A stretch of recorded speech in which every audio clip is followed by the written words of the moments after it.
Matapos ang pangmalakasang pagbubuhat ng papaya, ang susunod na tapatan mangyayari sa maisan. Pero ang aming aanihin, para sa mga baka? Dito sa farm na to, ang kinakain ng mga baka ay mais. Ang tawag nila dito ay silage. So, kailangang gapasin ito mula dito sa ilalim at kailangan matanggal natin yung isang buong row na yon para makadaan itong traktora na ito. Ang tawag dito ay silage harvester. So, kailangan magawa namin siya ng daan, gagapasin namin yung mga mais, tapos aandar ngayon ito, automatic, pag kinuha ito ngayon ng silage harvester, ganito na agad ang lalabas. At ito na ngayon ang iimbak nila at ipapakain nila sa mga baka. So, para magawa yan, halika, mag-harvest na tayo. Sa round 2, kailangan naming gapasin ang tig-2 hilera ng tanim na mais. Kung sino ang unang matatapos sa paggagapas ang mananalo sa round 2. Dahil ganado si Lara, siya na raw ang mauuna.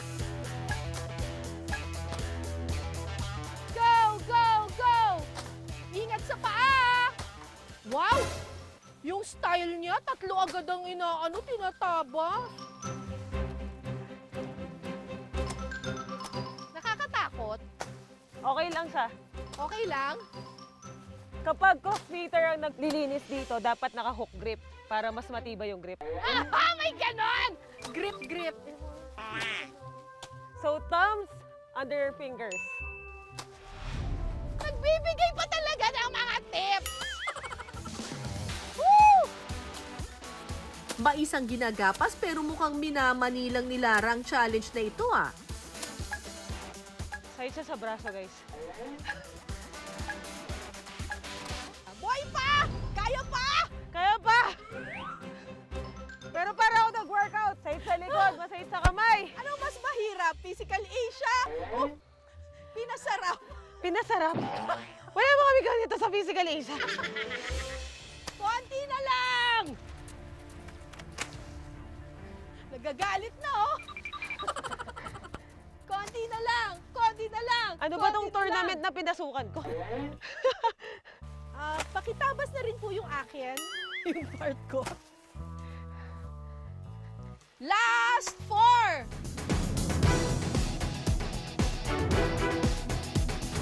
Ang struggle dito, nag-workout na naka-makeup. Let's Lahat do nasa it! mata ko! Let's do it! 2 more! 3, 2, Woo! Good job, guys. Wow! Saludo sa lahat ng farmers.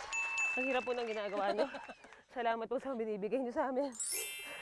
Iyak na yan. Iyak na yan. See? Umiyak na ako ng pawis. Okay lang yan, Lara. Hindi sayang ang pawis mo. Dahil ang aking time to beat, 6 minutes and 2 seconds. Naku, kinakabahan na tuloy ako.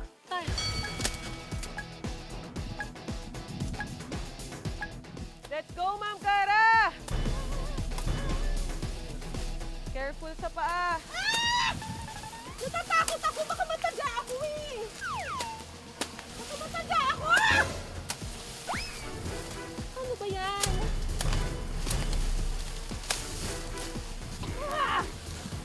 Yan na yung strength and conditioning natin for today. Ah! Laban! Ah! Ah! Iba na yan. Iba na yung galit na yan. Ah! Ah! Ah! Lahat ng mga ex ko! Go, Ma'am Cara. Konti na lang. Isang row na lang after nan.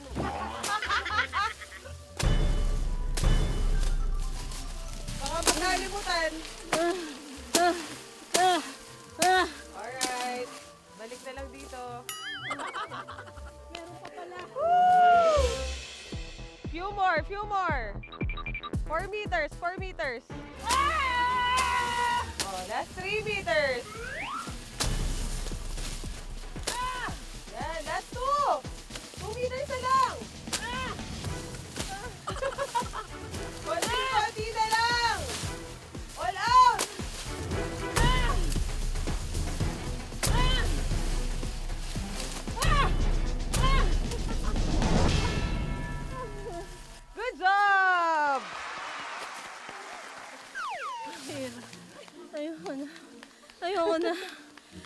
hirap ng trabaho ng mga magsasaka. Salamat po sa mga magsasaka. Saludo po ako sa inyo. Ang hirap ng trabaho niyo. Sabi nila, magtanim ay di biro. Pero pati ang pag-aani, mahirap din pala. Si Ma'am Cara naman nakakuha na 5 minutes. Doon natin makikita na endurance athlete ang nananalo sa ganitong laban. Napaus po ako. Actually, sa galit mo yun, kaya nanalo ka. Nagalit ako eh. Salamat po sa mga kinagagalitan kong tao. Worth it ang pagtitiis sa mais. Sa akin naman ang puntos ngayon. At dahil dyan, ang score namin 1-all.